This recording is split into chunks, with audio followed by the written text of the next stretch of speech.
Hello. Happy Tuesday. It's a Tuesday. It's raining. I hope everybody's okay there.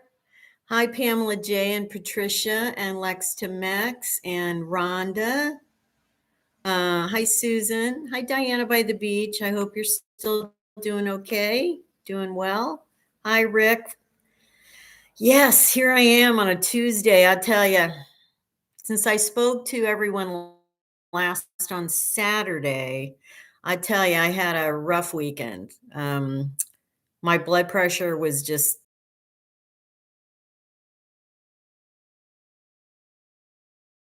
a bit here, guys. I can see it on my end. Anyway, but it was enough that it was causing me headaches, and I just wasn't doing well. Had a bad night's sleep on Saturday night. Then I was okay. And then by yesterday morning, I was kind of back to normal. And now my blood pressure's back down to 109 or 107 or something over 70. So it's fine. Anyway, I did get an appointment. I have a video coming out tomorrow, which will tell you about like getting appointments and stuff. I did get an appointment with a doctor next week, and a regular official going to be my doctor.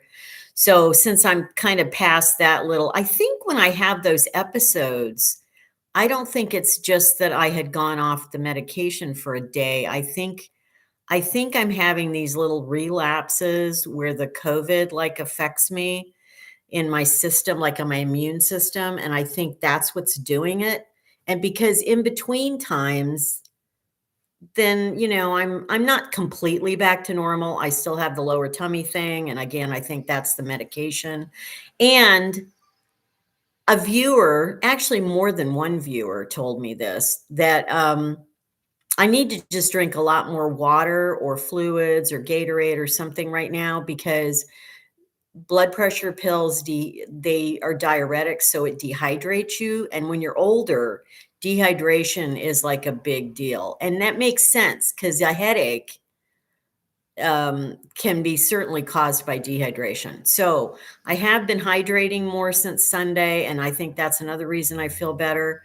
So I've been trying to make sure I drink about, let's see, what's in my bottle. These are like 17 fluid ounces, and I have my other ones are like 20-ounce bottles. So I've been trying to drink at least 4 of these a day, plus like some other beverage as well. So yeah, I'm trying to mix it up. And I don't drink coffee, so that's not an issue. And I haven't been drinking really tea lately. So I know both of those can make it worse. So yeah, anyway, some hi to some more people. Hi, Devon. Hi, Ciara. Great Zaza, Lisa, Tracy. Hi, Stay Tuned. Hi, SFD. Hi, Sikawa and Jane. Okay, I think I caught up there. Okay. Yes, I did, because I didn't share this on the video that's coming out tomorrow. I will share it on my live stream. Very big frustration though. Was it just yesterday morning? Gosh, it seems like longer ago than that. Today's Tuesday.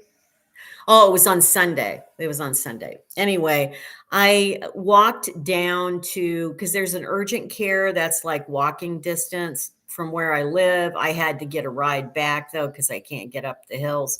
But I did walk down there, and I was going to urgent care to just see if they would just switch my medicine to something, like the same dosage, but just a different type of blood pressure pill. And I waited a while. They were perfectly nice down there. I waited a while, and then I got seen. Probably took almost an hour to get seen. I go in, and the nurse practitioner, I don't think she was like trying to be nasty or anything, but I'm just surprised because I put on my sheet what I was there for. And I'm just surprised somebody didn't look at that and go, oh yeah, we can't really do that here.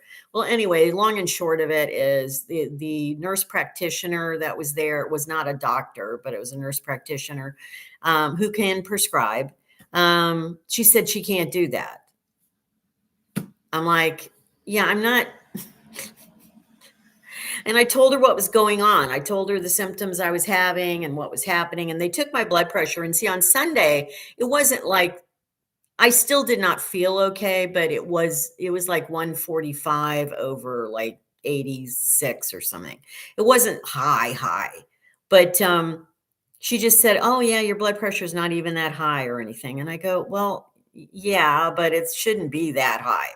Like my normal baseline is lower blood pressure." So anyway, she wasn't being mean about it. She even apologized. She said, "I'm sorry, we can't do it." But I don't even know if I'm going to get any kind of bill for that because Medicare covers 80% of it. I'm hoping they don't charge me anything like out of pocket because they really couldn't even help me. So anyway, that happened Sunday. So it was kind of frustrating. And that's why yesterday, the reason I was able to get so much done is I have wheels right now. I rented a car for 2 days. I did. And guess who's been joyriding with me? Yeah, that's right. She's joyriding. She's riding shotgun. Yeah. Anyway, we've been getting all my stuff done in town, and so the only thing I'm not able to do right now is I couldn't get my driver's license. I'll tell you about that in a little bit, but I think I'll talk about it on my video tomorrow that's coming out. But I did get in with the doctor. I had to go there and get a packet. There was a lot to fill out. I had to fill out my whole like medical history and stuff like that. But they were so nice. They just took me right in. I mean, they just said, I mean, they didn't take me in today, but I mean, they said they got me in their system. They made no like approvals needed. Like, come on. And the office staff, I mean, apparently this doctor is really nice, but the office staff was really nice. So I am very happy about the doctor. And yeah, they got me an appointment next Thursday. So yay. Yay, yay, yay. And until then, I'm continuing to just take the amlodipine. I'll just make sure I drink a lot of fluids and maybe at least I won't have the headache part of it. I'm still going to have some other stuff from it. But anyway. Okay. Hi, Devon. Hi. Oh, I already said hi to Ciara. Hi, Lamb's Grace. And hi, Katerina. Yes, I'm so happy. Anyway, I got that. I'm wearing different glasses because I got these fixed. I was able to go to an optometrist. Well, they're covered by my insurance, so I'll also get an eye exam this coming month. Hi, Kimber. Welcome in. But they fixed these glasses. They put it needed a bigger screw up here, and they got one for me. But I also got an appointment for the 15th of October. And so I'll get an eye exam and all that, and it's all covered by my insurance, which is great. So yeah. Yeah, these are glasses I've had for a while. It's just I couldn't they broke when I was in Europe. The arm came off and the screw disappeared. Like I couldn't find the screw. So I could have tried to get them fixed over there, but I had two other pair and I thought, oh, I'll just wait. But anyway, I had to get these fixed because one of them is broke. One of my other ones is broken now. So yeah. Oh, thanks, Bronwyn. Welcome in from down under. Hi, Travels Addict. I love that. I love that. Violets and roses. Oh no, they put cats on it too. How do cats get high blood pressure? Seriously. And how do they measure it? Do they have a little tiny cat cuff they put on the cat? Is that what they do? Does anybody know this about pets? Do they actually, how do they measure their blood pressure? I'm curious because I've never owned a lot of animals in my life. So hi, Nicody. I just Lucy's interested in that too because she's like, "What if I develop blood pressure problems?" I go, "Lucy, you're like in your 20s. Come on." I don't know what spironolactone is. Ciara, is that a blood pressure medicine? Oh, Violets and Roses says they put the cuff on the tail. Really? That's wild. See, I never even thought of that before. Like, how do they check the blood pressure on a cat or dog? Oh, okay, Carlene. Cats get it if they have thyroid disease. Interesting. Huh. See, I learned something today, guys. Thank you. Wow. I had thyroid disease for many years, but my blood pressure was fine. That's so weird. Okay. Oh no, Suzanne, why is your pulse so high? Are you working out as you watch this? Cody, they get high blood pressure if they go through 8 of their 9 lives. Hey, I tell you, I feel like I'm having 9 lives right now, and I've like gone through what? At least 4 of them. I don't know. Oh, okay. It's blood pressure. Yeah. I'm going to talk to the doctor. Obviously, I've already done my own research about what causes the least side effects and just see if he'll put me on one of those, hopefully. Okay. Oh, another vet had one. They put it in the. So is it a tiny blood pressure cuff? I mean, it's got to be tiny, right? Sorry. I'm just like, I can't believe I don't know that information somehow, but I've never had a cat. Well, no, that's not true. I did have a cat with my first husband. He had a cat when I married him, and I grew to love that cat. But see, I'm allergic to cats, and I just have never had a cat like she was an outdoor cat most of the time. She hardly ever came in the house. So I loved that cat. Her name was Kiva, and oh, I cried when she died. Man, I cried. I was so attached to that cat. She was so affectionate to me. I would go most of the time I'd spend with her outside, like on the back deck. And, because we didn't have her in the house that much because she just shed everywhere. And I'm allergic. So, but I could go out and pet her and then come in and wash my hands and stuff and I would be okay. But, she was just a ordinary cat, but boy, what a lovely personality she had. She was so loving, and I just cried. I mean, we had her for about 7 years, and when she died I just lost it. So anyway. Oh, Ciara, I think Sean Mark is okay. He was in the live stream Saturday. He's doing okay. I think he's still recovering, in a way, like he's at home, but he's still got something, he's they're watching or something. I don't know, but I think he's okay. Yeah, lisinopril is supposed to be good. That's what I've heard. That's one of the good ones. And another one is Benicar or something like that. Benicar, I think is the name. Yeah, her name was Kiva. She was black with green eyes. And but she had a white undercoat. So she was black, but she had this like white undercoat. It was really interesting. Anyway, she was just a wonderful cat. And she understood that I was allergic to her and she didn't take it personally. And we still had a lot of quality time. And you always know your cat loves you when they bring you mice. She was a hunter. I tell you, she had her whole backyard domain going on, and she would make sure there were no mice anywhere near the house, and she was wonderful. Hi, Justin. Well, welcome in from Ireland. And Macadamian, welcome in. Oh, he was in a car accident. Just in? Oh my gosh, he was in my live stream Saturday, so it was after that. It must have been after that. Okay. Oh my gosh. Well, yes, I hope he's okay. I almost met him, he was with his daughters in London area, and he wanted to take me out. They were going to some house for the day, and like an outing, and he said, come along with us and I'll treat you to lunch and whatever. But I just I was only in London a short time, and I just couldn't do it. So I almost got to meet him, but I didn't.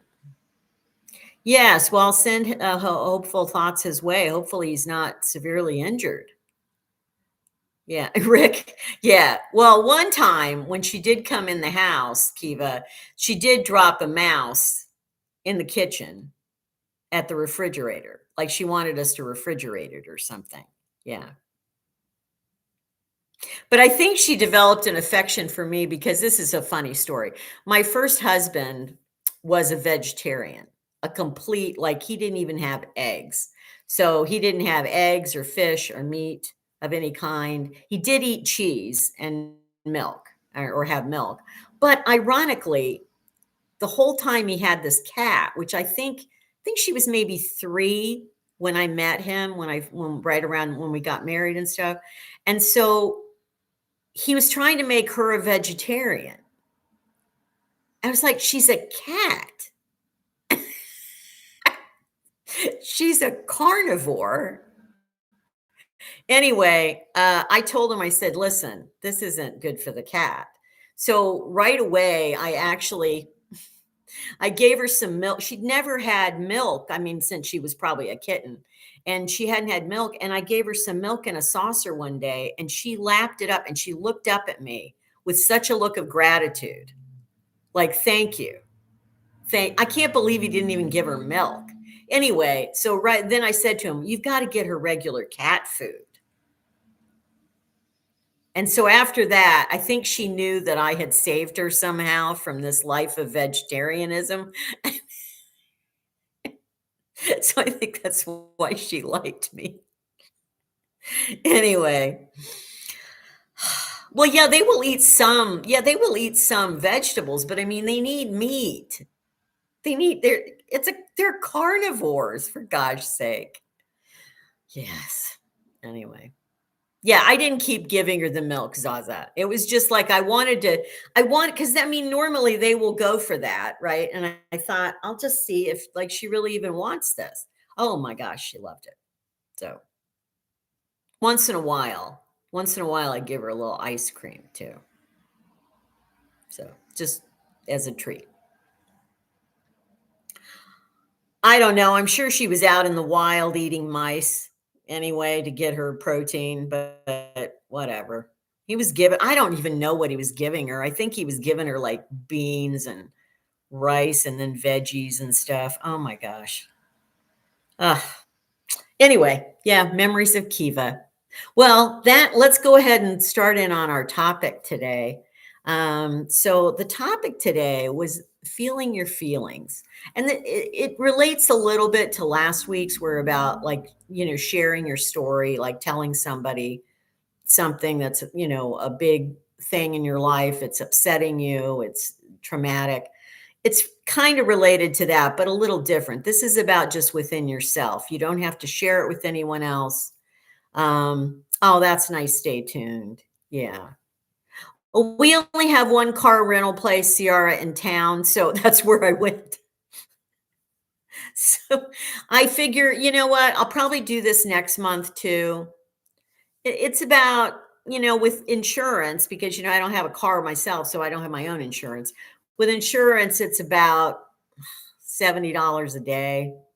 That's including the full insurance. So it's not bad, but I can't do that a lot. I figured 2 days a month. Like, so next month I'll do it for a couple of days as well, just because I get so much done. Yesterday I was out for 5 hours in the afternoon, just all sorts of errands and stuff. So anyway, back to the feeling your feelings. So I was thinking about this for a couple of reasons. I got a comment from a viewer that was talking about they really wanted to see more content from me on grief and loss and stuff like that because I used to be a bereavement counselor. And so this is no, it's not 150 a month HFC. It's no, it's for 2 days.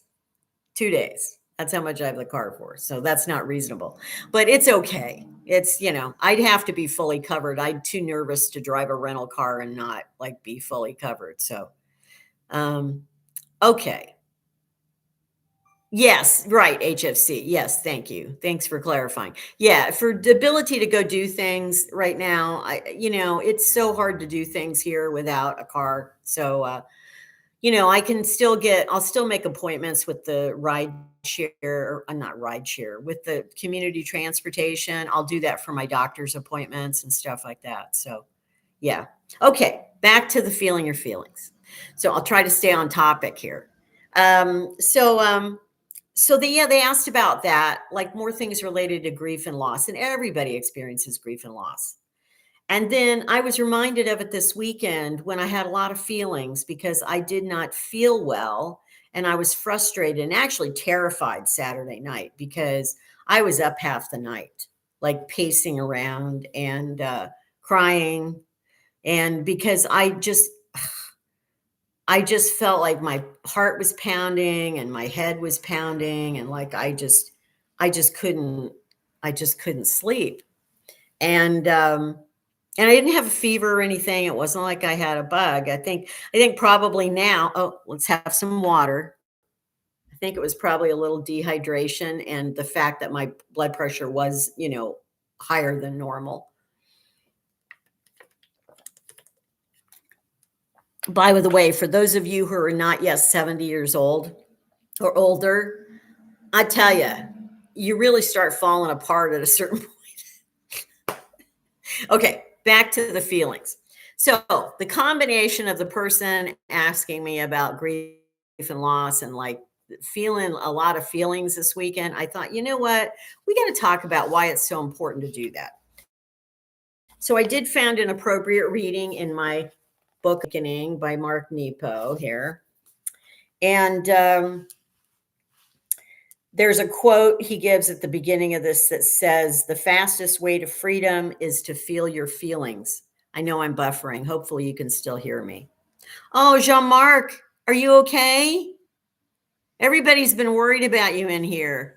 Yeah, because we heard via somebody who said that Jeff in his live stream said you were in an accident. So, okay, good. So were you injured, Jean-Marc? You had a car smash on Sunday. Okay. But were you injured? Let us know. Just waiting. Okay. Okay. Anyway, the fastest way to freedom is to feel your feelings. He will let us know. Okay. Anyway, so it sounds pretty simple, though it's easy to know you have feelings, either to know their weight and agitation and suddenness of mood. It is another more subtle matter to feel them. Okay. So a lot of people mistake, oh my gosh. Okay. I got to wait until I do this with Jean-Marc and then I'll come back to this. Uh, Oh no, Christopher. I know this COVID well, that was a different strain. That was like the original strain back then. But it's bad. Even now today, the strain that's around. But anyway, Jean-Marc said he had an accident. I was driving. I hit a wild boar at 90 kilometers. Okay, why were you going 90 kilometers? Just saying. How fast is that, by the way? Is that like 65 miles an hour? Maybe that's not that fast. Anyway, and you did in the left side of your car? Oh my gosh. But tell us, were you injured? Yeah. That's a wild boar? I know they are a thing in France. This was in France, right? Yeah. There are wild boar there. So, wow. Okay. No, it's not. He said 90 kilometers an hour. So, yeah, oh, it's 55. Okay. Well, then that's not speeding. But that's still fast to hit a boar. Like, I mean, hitting a boar at 55, that's going to do some damage. Yeah. Yeah. Wow. Okay. So, I think he meant a boar, Boarcra. But it would be, I'm sorry. That's funny. Are there boars in the wild like Bore? Okay. No, well, John Mark is okay, it sounds like, so, yeah. Okay, he says, "I was lucky I wasn't killed. I was in a strong car, yet around 10 PM at night, the airbags hit me." Oh, wow. Wow. Well, I'm glad you're okay. Boy, I tell you, you're living on the edge lately, Jean Marc. You were in hospital, then you have this. So, yeah, Devon, this long COVID thing, I know is a horrible predicament. I know. See, I'm not sure. I don't know if I really have long COVID at this point because it's going off and on. Like it's weird. It'll flare up for a day or two and then it seems to subside and then I feel, better again. It's like and it's not bringing up all the symptoms of it, just mainly this blood pressure thing and it could be affecting my intestinal thing too. I don't know. Um Oh, yeah, Christopher, when I have a car of my own, I will definitely be going around more, as I can. Yeah, I will show you other parts. I won't show you exactly where I live, but I'll show you other parts of, the area because there's actually a lot of day trips I'd like to do from here. So, yeah. Okay, well, we're glad John Mark's okay. Anyway, back to this. Okay. Anyway, this is an important part, people. You need to feel your feelings all the way through. They never leave us, and then we do all kinds of unusual things to get out from under them. This is the cause of many an addiction. And I know this from being a therapist, but also from my own life experience that when you don't really feel your feelings, and I'll give you an example of this, why it's so important. So I don't know how many of you feel comfortable crying. Um, especially men, I think in Western culture are really not encouraged to cry. So a lot of times men have a problem really expressing that. But tears are a very normal expression of sadness and pain and frustration and even fear. And so it is important to cry if you need to cry. And I always like encourage people, and not just men were taught that. A lot of women were also can be reluctant to cry. But crying, and you don't have to cry in front of people, other people or anything, but crying is so cleansing. It is a really, really cleansing thing to do. I did a whole video about this way early on, like almost 3 years ago, on and I think it's still up on the channel on tears. Like you have to be able to cry sometimes. And oh, you fractured your right wrist, John Mark? Oh, I'm sorry. And you have to pay the excess on the insurance? Oh, bummer. Yeah.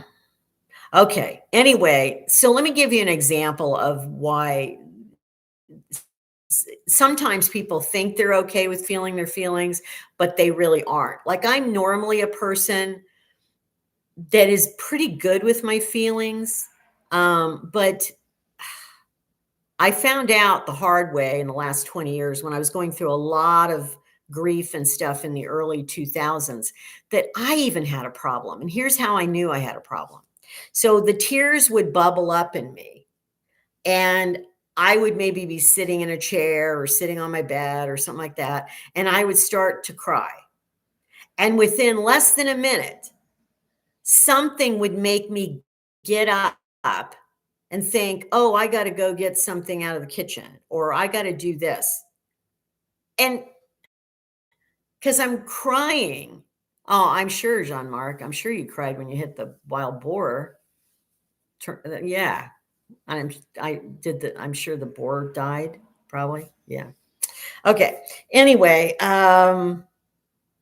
so I would get up and do something. And and then I stopped crying. And it's like your brain wants to get away from the feeling. It's interesting. Like if you start crying, how many of you have noticed this? Where you'll start crying and then your brain will try to distract you. and have you do something. And the minute you get up and do something, the tears stop. So you don't really fully get out what you need to get out in the moment. Anybody had that experience? That's a very common one. And I realized I was doing that. And so because I realized I was doing that, I had to really work on that. And so if I started crying, I would say, okay, you got to sit with this for 5 minutes at least. Like you can't get up and do anything. You just sit with it. Yeah. Okay. So Macadamian says that the brain doesn't try to distract you, but your brain tells you to stop it. Yeah. It's weird. Because if you change your body position and you get up and move, it just is an automatic stop to crying usually, unless you're like in a really like you're just like a mega crying situation. And so, but crying is so natural. Tears are cleansing to your soul. And so I would just advocate that, especially when you feel like you have to cry, just put yourself in a situation where you're alone. You don't have to be around anyone. You don't have to feel bad about crying. And then make sure you sit with it for at least 5 minutes, if not longer. And just don't let yourself shut that off, because it will be harder to get through the feelings if you don't let them come up as they need to. Tears bubble up not for no reason. They bubble up because you need to get it out, basically. So yes, HFC, your therapist said trust yourself to be able to handle the release, won't collapse. Exactly. You won't collapse just if you cry for 5 minutes or even 10 minutes or even 15 minutes. You're not going to collapse. Yeah, yes, Irina, thank you. Move a muscle, change a thought. That's right. See, when you get up and move, it changes your brain. And so then that's why it pulls you out of the crying thing. Yes, it's Katerina, right. Crying is anxiety relief. Yeah. So I would just say that they say this in this book as well. The thing he says in here is, you know, think of yourself as like, if the tears come up, think of yourself as a shore, like on the ocean, a shoreline, and let your feelings wash across you like waves. Just picture yourself being kind of soothed by the waves that are, coming up on the shore. And that's a really good way to picture it, because the tears often come in waves anyway. If you've noticed that, they really do.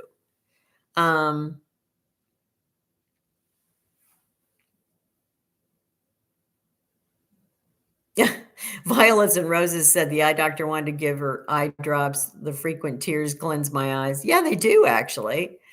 I mean, they're salty, so I guess they kind of dry it out in a way, but they but they are, yeah. I've done that too, where my eyes will feel like really like dry or something in the moment. And then I notice if I cry or something, it's like it does feel better. So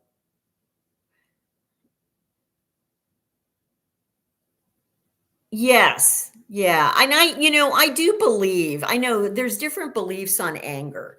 I have found that sometimes it is good to release anger in a controlled way, in the sense that you don't hurt anything or anyone or anything like that, and hopefully don't even break things. But there are ways to deal with anger too, where you can express it. But there's differing views on that, and I'm starting to see that there is value in channeling the anger into tears, because you know anger and sadness are very closely related, believe it or not. People that are feeling very sad will feel a lot of anger as well, and vice versa, actually. And so you can, yes, channel the anger. I can see what you're saying, Diane. You can channel the anger into more of tears than actually, having to express the anger outwardly and like punch a pillow or a punching bag or something like that. So, yes, HFC says my whole life anger was a way to protect from feeling sadness. Yeah, exactly. So people that feed more into the anger won't feel as much of the sadness. And so then it may never get resolved. Now, I can tell you my experience of this, which is that not only did I not allow myself to sit with the sadness long enough, usually, this was like over 20 years ago, but when I went through the period of my life I call the wasteland, one of the reasons I used to go gambling was to numb myself out. So I wouldn't think about anything that was going to upset me or make me sad that was going on in my life at the time, which ironically, a big part of it was the frickin' gambling. So anyway, the point is I ran away from it also by going into addiction in that respect with gambling. But other people would drink or take drugs or whatever. And so the thing is that, yeah, you have to be just very aware. I would just say tune into yourself and be very aware of what you're feeling. And if you're feeling something, then find a healthy way to express it. I mean, that's just, the bottom line. Yeah. Yeah. Fear often, yes. Fear, a lot of anger is fear. Absolutely. Most of anger is fear. Yeah. Yes. Rick says tapping and breath work can help with anger. Yes. I have not done that myself, but I have heard that helps. And I didn't have any trouble this weekend expressing my feelings. I just let them come up. The fear, the sadness, the, frustration, just let it come up, let myself cry, let myself, rant a bit. I even wrote some stuff down. And if that's how you have to get through it, that helps you get through things. So anyway, if you guys have any other questions about that or about feelings or whatever, just let me know here on here.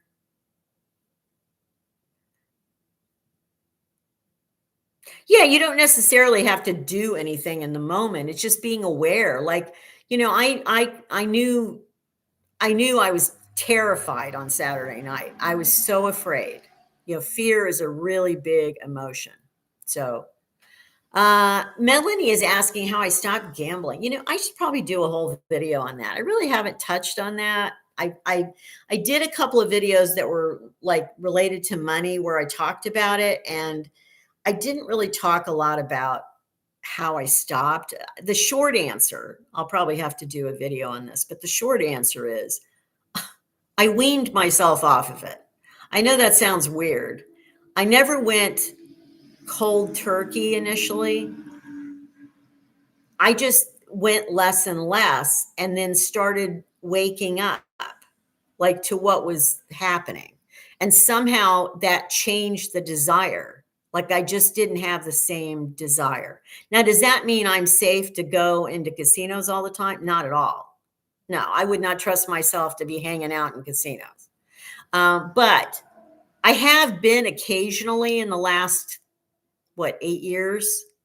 And it hasn't led to any kind of long-standing thing where I go and, I've been to like a casino occasionally and just for a short time, like an hour or two. And it hasn't led to any bad effects long term. But I also know that if I kept doing it, it would just get worse and worse again. So I'm not normally an addict. There's only two things I say I've ever been addicted to. One, it was gambling, and the other is chocolate. Although now that's gone. I'm still not Dawn chocolate. I'm still not into chocolate right now. So I don't know where that went.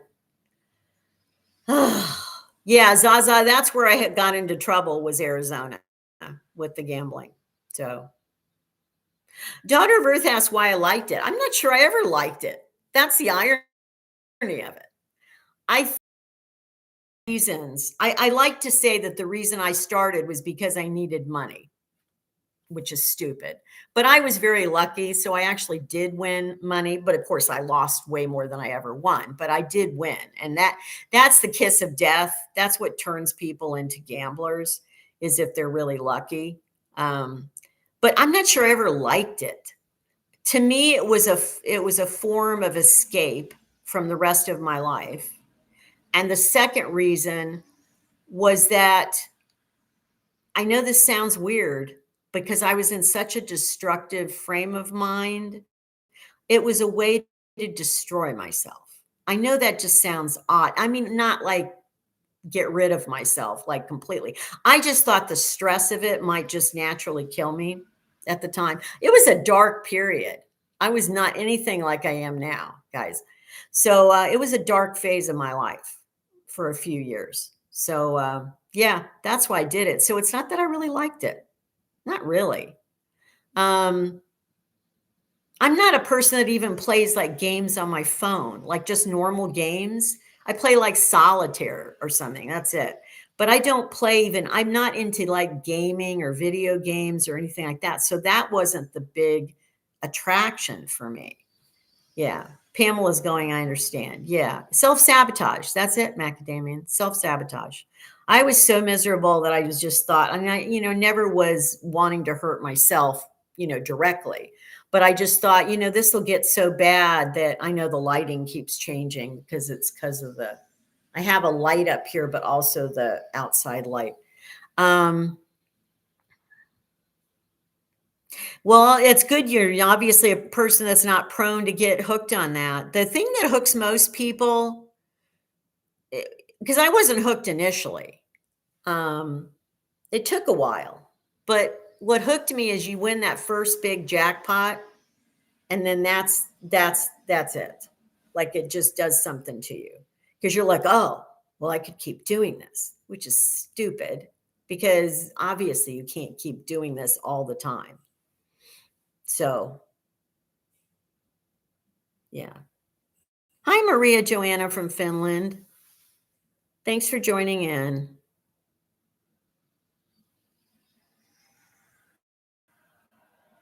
Yeah, it is chasing the high. It's a dopamine rush too. I mean, gambling itself is a dopamine rush. So you get into that cycle, but it did not start quickly for me. It was a slow getting into it. And then I went through a phase where I was winning a lot, and that was it. That was just kind of it. But I found that I craved it because also when I was there, I didn't have to think about anything else. And so I was so miserable at that point in my life that the only thing I enjoyed at that point in my life was I had already started teaching at the community college, and I did like teaching. And what's the interesting thing about it is the gambling never interfered with my teaching. Like I never missed a class. I also never, didn't pay my rent. I always made sure that I always had a roof over my head. But the only thing I really enjoyed was teaching. And that was only, I don't know how many hours a week, maybe 12 hours a week that I was in the classroom and then doing other things. And so I just had I was a wasteland. It was just, that's why I call it that. It was an absolute wasteland. Anyway. Rhonda, crying might help.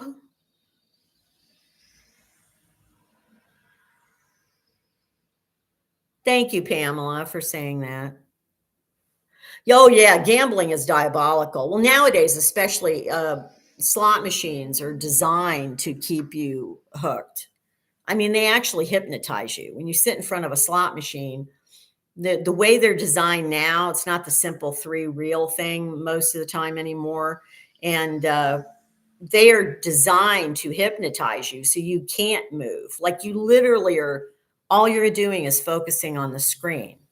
So, and the way that slot machines or any type of gambling works really is it's called variable ratio reinforcement.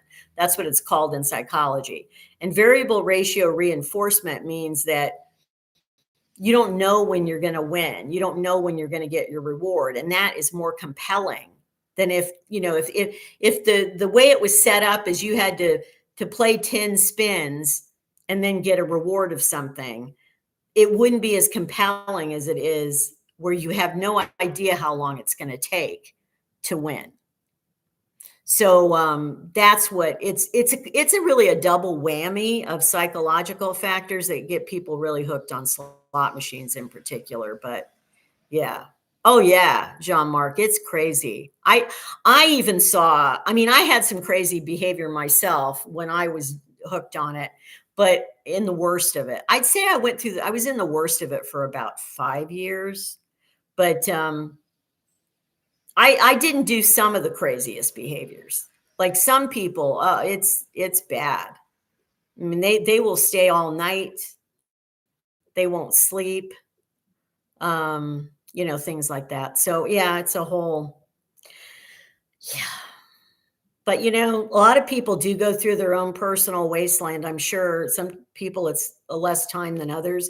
It was to me a perfect storm because I was getting older. I was about close to 50 years old. I was alone for the first time in my life. I mean, really alone. I didn't have a significant other. I didn't really, of course, my family hadn't really been there for me for a long time, but I just, and the thing about gambling is that there's a lot of shame, like with any addiction. And I was so ashamed of what I was doing that it also kept me from making friends at that time. So when I was in the wasteland, I didn't even want to have friends. Now, I did talk to my best friend who lives in Oregon. She was like and I actually had another friend at the time who was in another part of the country that was a friend from early in my life that she was a support at that time too. But that's it. And I did not want to make new friends because then I'd have to try to hide this addiction. The irony is, if I just met people and had another outlet in life, it would have pulled me away from that. That's the irony of it. But see, I didn't want to people to know. I kept the secret from most people. And that's another thing too, is, there's an old saying that secrets keep you sick. And when you're trying to keep a secret about something you're doing, that's why I talk about it now on here, because it'll never be a secret again for me. Like I've been very open about it now the last few years. And so I just, I was secretive about it and didn't want to tell anybody except I had the two friends I told. Even my mother, I never told. And I know she probably guessed, but I don't, she never talked about it with me. So yeah. Anyway. Secrets keep you sick. Yeah. And that doesn't apply just to addictions. That's about anything.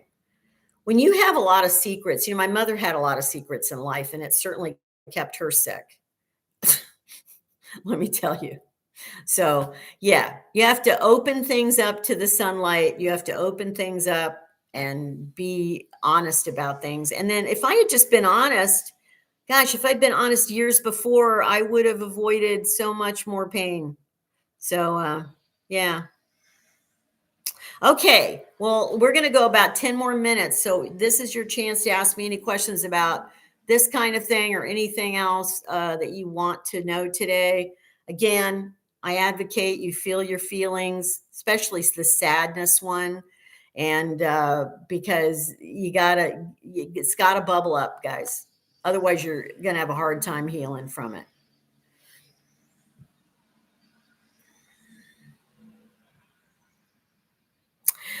Yeah, Rhonda, being alone, it has advantages and disadvantages. I would say, I know it's a big thing they're pushing out on their topics right now, but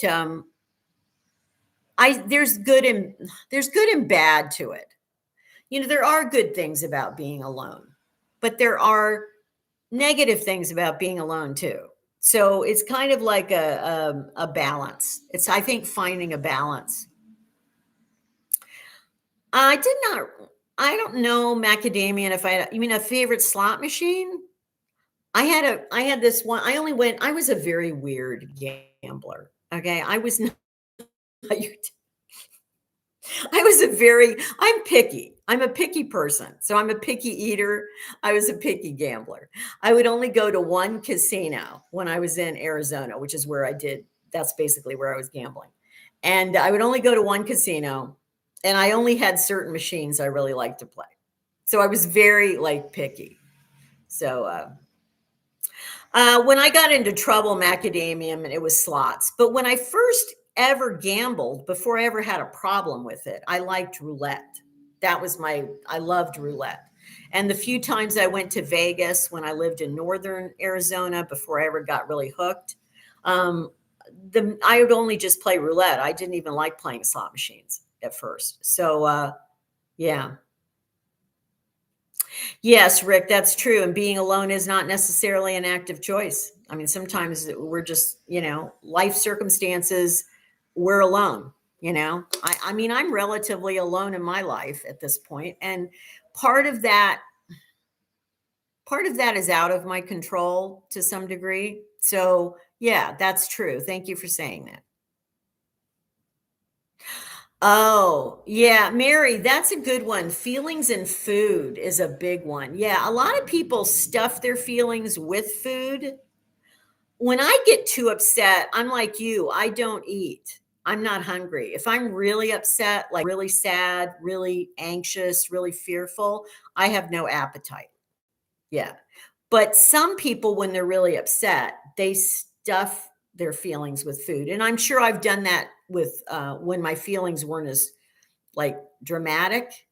I'm sure I did that with sugar, especially. So, yeah. Someday came asked if I'm feeling a pull to live in France in the future. Yeah, possibly. I'm looking at a couple of other places as well, and a couple of other countries. So, yeah, I'm still feeling a pull to go to Europe. I just don't know if it'll ever happen because the finances have to be there. So we'll see.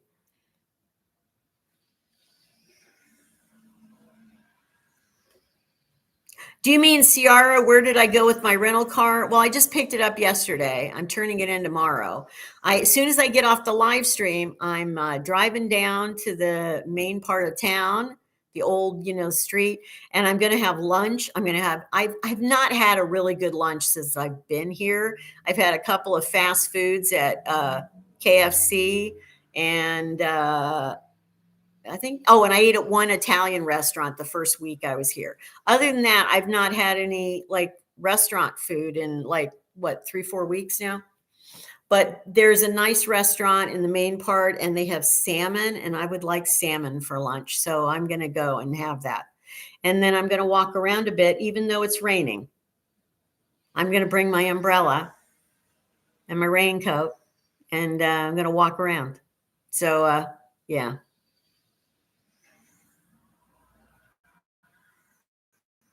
I know, stay tuned. I know when I'm real stressed out, I don't have much of an appetite, but yeah. Although I am losing a little bit of weight now that I'm settled here. I've noticed, not dramatically, but just like a pound or two a week kind of thing. So I'm hoping that this will be good for me in the long run and I'll be able to get down at least. If I just lost 30 pounds right now, I would just feel so much better. So no, and Pamela J, I brought my songs with me. I'm relearning my own songs because I hadn't played them in so long. So I did bring my songs written out. I have them typed up and stuff. So I did bring those.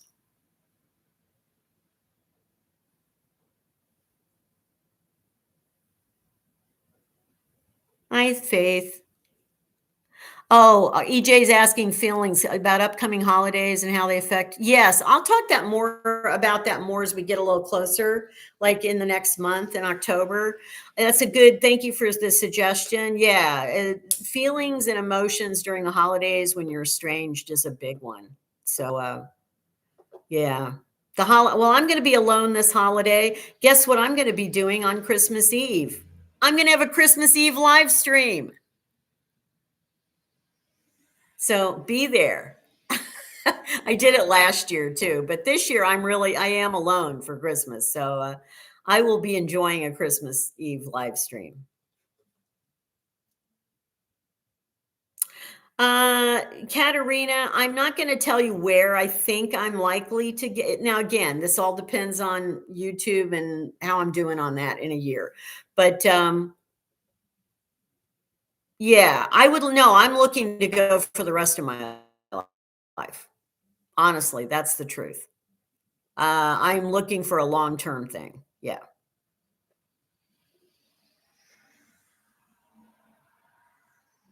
Yes. Well, I'll definitely do a Christmas Eve live stream. Who knows? I might even do a Christmas Day live stream. It could be a double header. Who knows? But I'm definitely going to do one on Christmas Eve day afternoon. So yeah, yeah. Christmas Eve to me is always. I was always. I don't know how you guys were, but when I was growing up, especially, Christmas Eve was always better than Christmas Day. Like, it was just because it was the anticipation, and usually we were making lasagna, like, we were making the food and stuff like that, and usually we got to open some people open their presents on Christmas Eve, but we always got to open at least one present on Christmas Eve. But we always watched, like, a Christmas movie, and, like, it was a very when I was with my mother and even with my mother and sister, and then when my dad was alive, he was there. It was a really, it was wonderful. Ciara, hey, well, okay. I would have to find a European husband that would make it a lot easier. Yeah, that's really likely. But thanks for the thought. um, MC Anthony, you know what's the cool thing is that it's Enterprise car rental.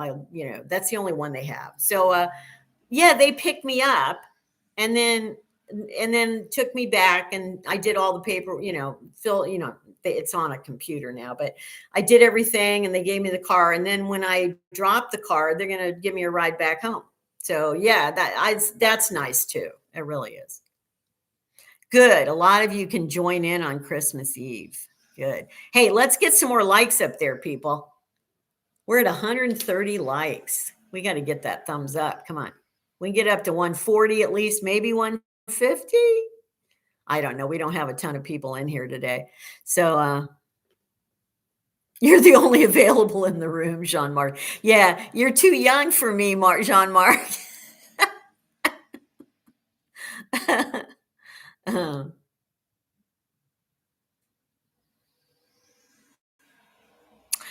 Oh, I can tell you easily my favorite Christmas movie. It's the 1951 version of A Christmas Carol with Alistair Sim. Absolute favorite Christmas movie. So I'd say the second favorite growing up was White Christmas. Totally two completely different kind of movies, but yeah, I used to love White Christmas as well. I have heard about hype to increase viewing. Oh, thank you guys for getting to 150 on the likes. Yeah, I haven't really used that myself when I'm watching channels. I don't really fully understand. It says it propels people to the top of some leaderboard, but what leaderboard? Like, does that mean that YouTube's actually pushing it out more? I don't know. I don't really understand totally what it does. Yes, I also like It's a Wonderful Life, Devon. Yeah. It was the best one. Stay tuned. Uh, oh, hi, Tia. Welcome back from a solo trip around Panama. Wow. Good for you. Did you enjoy that? Sounds like you did. Yeah. Okay. Well, I think we'll probably wrap this up. The Tuesday live streams are a little shorter than the Saturday ones, especially since the host here is starving and would like to go have lunch. It's a late lunch, but it's kind of what I call dinner because I don't really eat dinner anyway, but a late lunch is like perfect for me. So I got to have some more water. So anyway, I hope you all have a great rest of your week. Oh, Lucy wants to say bye. Oh, there you are. Get your good angle there. Hasta luego.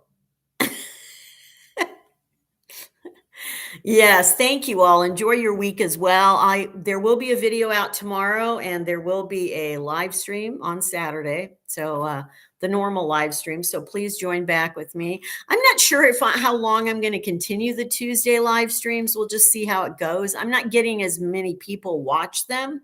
And I think it's people just on Tuesday, it's probably not a good day. So, or a good day or time. So we'll see. I might continue them in October. I might not. We'll just play it by ear. Yes, I hope, Jean Marc, you continue to heal your wrist, heals up. Hi, Jean. See you too. Welcome in. Yes. Anyway, welcome in. Thank you guys all for being here. I really appreciate it. You guys are the best. I love having a conversation. And do remember, though, to when possible, feel your feelings. It will help you in the long run. Anyway, I'll see you later. I'll see you on Saturday. Look for my video tomorrow. Okay. And be kind. Bye.